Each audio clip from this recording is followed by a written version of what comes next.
Welcome to the channel. This is Reliable Rudy. In this video, we're going to continue our Google analysis and we're going to focus majority on the charting aspect of things. We're going to take our valuations that we projected for the company and we're going to move that over to the chart and see if we can see any correlating information between the valuation that we got and the chart. But nonetheless, I'm not a financial advisor. Everything in this video contains only my opinion and is for entertainment purposes only. I have no individual holding in Google, but I do own it in my index funds. So nonetheless, I got nothing to gain, nothing to lose, simply stating my opinion with this analysis. Now I think we had some really good information. I touched base on a couple things earlier before I made this video, made sure I had some good content to go over. Yeah, I think you guys are going to like what we have. So Google, on this chart, I only got information from 2014, but nonetheless, from that 2014, yeah, Google has run pretty dang good. If you've been investing in Google over the last 5 years or so, then you've probably been doing pretty good for yourself. It's pretty fundamentally sound business. We liked a lot of the stuff that we've seen in the financials. And yeah, I've been pretty impressed with Google, and let's see if there's anything on the chart that can back any of that up. So we're on a week chart. Every candle represents a week. I'm simply just going to set my trend line right here. Now I'm really focused on this nice little higher low that it sets down here.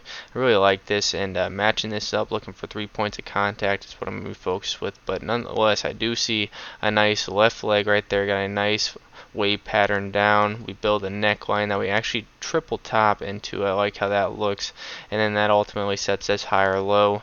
We get an extended right leg and we back test the neckline. So we will be drawing up that trade and also using the fib tool through a couple of these larger drops. I know Google doesn't have too many opportunities where it falls drastically, but right here 20% fall, and got another 23% fall. We got this fall, and this is our COVID drop, which is a 33% fall. So we got a couple decent sized drops right there that we're going to run a fib tool through. But yeah, let's get into this video. I'm focused on 3 points of contact, so I got my 2 points of contact right there. But I'm just trying to line this up where I get as many points of contact as possible. So I see I got 2 points there, and then we set another double bottom. So after we get this third point of contact right here, you see how this wicks directly through that? And this volume spike actually happens on that day as well. I'm sure it's possible they probably came out with some new stuff on that, but a lot of people had this identified for 3 points of contact on a trend line right here. And yeah, the demand for it was definitely there at this time. And COVID actually ends up coming down and retesting that same area of support. So very interesting right there. Matching that up with our current price, I'd say yeah, we're approaching it. I do see a 5-wave structure that we're going to go over with a pretty good back test of wave 1. A wave 5 is going to send us pretty dang close to that trend line. So pretty interesting there, but we will go over that here in a little bit. So I'm going to start with just a fib tool, top and move, bottom and move right here. And I see I get direct correlation with my first extension, trade in the middle of it, get on top, and back test the top of this. You see what I'm looking at. So finally, when we do push that, we push it with full green engulfing, and we're setting wicks into the top of that extension. A little bit, not too much rejection off that next extension, but we do set this double top, bear trap all day.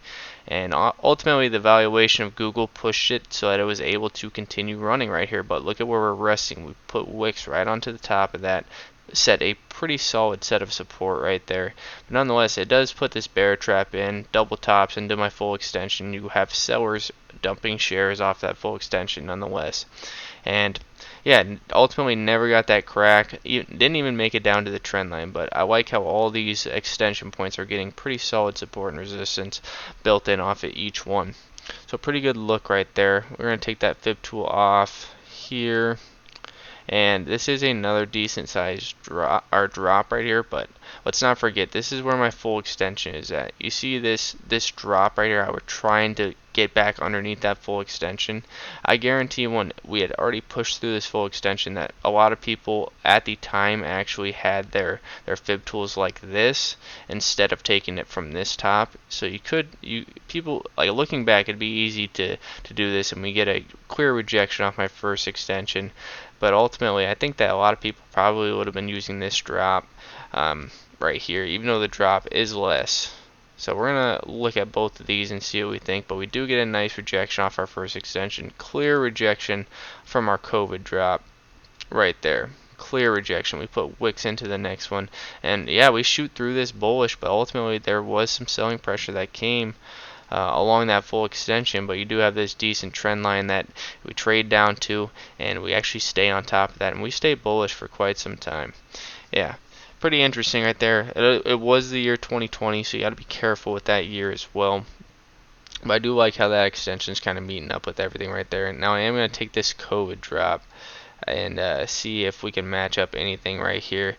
And there you go, guys. A lot of people probably had this COVID drop marked as a top of the move, bottom of the move. Clear rejection off my first extension. We get a little rejection off my second extension. We just stay on this trend line pretty much this whole way through. Clear rejection. Now as we've gotten closer, you see this head and shoulders top right there. Pretty interesting how that comes in right at near that full extension where we've already pushed through 2 full extensions. But I mean, the valuation has been there. I'm sure the valuation, as they continued posting 20% growth, continued to push them, and supply and demand, it pushed through the full extension. The fib tool is not perfect, but it can save you in a lot of scenarios. So I really don't like messing with full extent stocks, but you know, if the value is there, the value is there. So we're going to take this fib tool off. We're going to take this short-term trend line off, and we're going to switch over to a day chart, and we're going to talk about this. Now, let's not forget that my middle assumption that I'm very focused on, we'll just call it 90 flat. I'm going to mark 90 flat before I do any of this right here. Horizontal line, let's find 90 flat.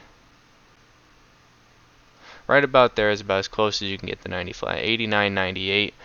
We'll just leave it right there. And I mean, just looking at it off first glance, I mean, I see a nice double bottom, builds a neckline right here. We get an extended right leg. We back test the neckline. Attempts to fill this gap. You guys see how we have this gap fill pretty much right on that? Isn't that crazy how that's where I'm interested in the stock? And we'll just mark it with a we'll use an orange line, orange and a yellow line. This is going to definitely be a buy window right here if I'm interested in buying the stock. Right at a previous neckline that it puts wicks into, attempts to fill this gap, and this is where I like my valuation for the company. Yeah, without question, that's going to be a buy window, and I do see another gap fill right there as well. We can switch that to red. We'll keep this with red as well. Yeah, pretty interesting how that kind of matches up, and nonetheless, it is kind of below my trend line, so I don't know. It's going to be tough for it to get back down there. I would expect this trend line to act pretty solid support. But I do see another screaming gap right here. Actually, there's 2 of them, so this is going to present probably another buy window. We gap up from right here, and then we also gap up from right here. We also have another gap built in right there. I mean, if I was planning this out for setting up a position, okay, here's my first buy window, but get a tracker share maybe around that. We do have some solid support built in right here that we do drop to. We get buyers that come in there right around 100 flat, guys. Right around 100 flat. Call it a tracker share. Okay, here's your next buy window. Let's get around that 0.25, 0.5% position size. Okay, buy the trend line. We're sitting around 0.75. Okay, next buy window. Maybe you were sitting around that 1% or 1.2%. And you just keep going. You just continue slowly accumulating off of these areas of support, and you let it ride. If you like the valuation for the company, you're confident you're getting fair value for your hard-earned money. But nonetheless, we're actually going to clear this chart, and we are going to map out this wave structure to the downside. So we do have a pretty massive drop right here, right? So let's just take top of the move, bottom of the move. I'm going to bring this all the way across because I already know this double top is meeting right in at my 702. Now I'm going to talk about this gap up day right here. This right here meeting right in, coming in the earnings off of a downtrend. I mean, you have this right here that's getting that pretty much holding as this, but you then have this other downtrend that's meeting pretty much right in there. If I look at my points of contact, 1, 2, 3 points of contact, we set a close going right into earnings. Now they posted earnings after hours right here. This is a bullish setup going into earnings, guys. Look at that buying pressure. and it is very, when you set a close right here, it's very easy. All you gotta do is gap it up over top of this downtrend right here, and I'm sure there was some decent stuff in those earnings. It says they beat by 10%. Okay, a couple beats on estimates. Woohoo, whoop-de-doo. Nonetheless, it got on top of this trend line, and I'm sure a lot of people that went short and off this trend line had to cover. And what do we get? We get clear rejection from that full top right there, meeting in at the previous all-time high. Isn't that just lovely? I find that just baffling right there. But nonetheless, we do set this 702, this double top into the 702. Bull trap all day. You have a full green engulfing candle that sets a close right on it. If you can set an open price above that, okay, we're going to try and take out this all-time high again. Nonetheless, we get this clear rejection, and yes, there was a flood out of Google stock during this time, 100%. And if I'm looking at this as a wave 1, a wave 2, we're going to mark the bottom of my wave 1 right there, give or take right around that range. Put it with a yellow line. I'll get rid of that fib tool for right now. We'll get rid of these two downtrends. We can mark in this downtrend right here though. Yeah, 3 points of contact. We almost reached that. So call this green engulfing candle probably a little bit of a fluke. This is how I'd set my downtrend now that we have clear rejection off this. Yeah, there's my 3 points of contact. I would be careful next time we come in contact with that. But nonetheless, we do have a wave 2 that comes in, and we get a wave 3. I mean, this is a deep wave 3 right there. Obviously, there's probably a 1, 2, 3, 4, 5, A, B, C. Yeah, it's tough to say. I'd call this a wave 3 just because of how this top over here meets in with the bottom of my wave 1. So I'm looking at this as a potential wave 4, back testing the bottom of wave 1, where I'm then looking for a wave 5. Now, wave 5 brings me right in this range where I'm pretty interested in the stock. Yeah, isn't it crazy how that kind of meets up right there?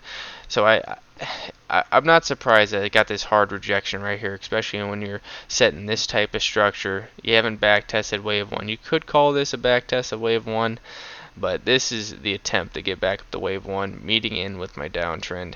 And now I'm looking for a wave 5. So it's kind of ironic that I'm making this video right now, or I got this video request as the market's kind of just dumping.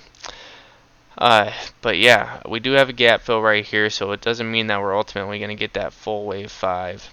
So could you get buyers come in off of this gap fill and we set another low off of this support that it has built in? It's got some pretty decent support built in there at that 105. I wouldn't be surprised to see buyers come in, but ultimately I'm interested down here in these 90s. Start at the gap fill. You got your uptrend coming in. Yeah, that's how I'm playing Google. I like the company itself. I just think the chart setup is a little rough right now, and I'm looking for a crack of this support and get down into this range where I'll be interested in the stock. I hope you guys enjoy the content in this video, and we'll see you on the next one.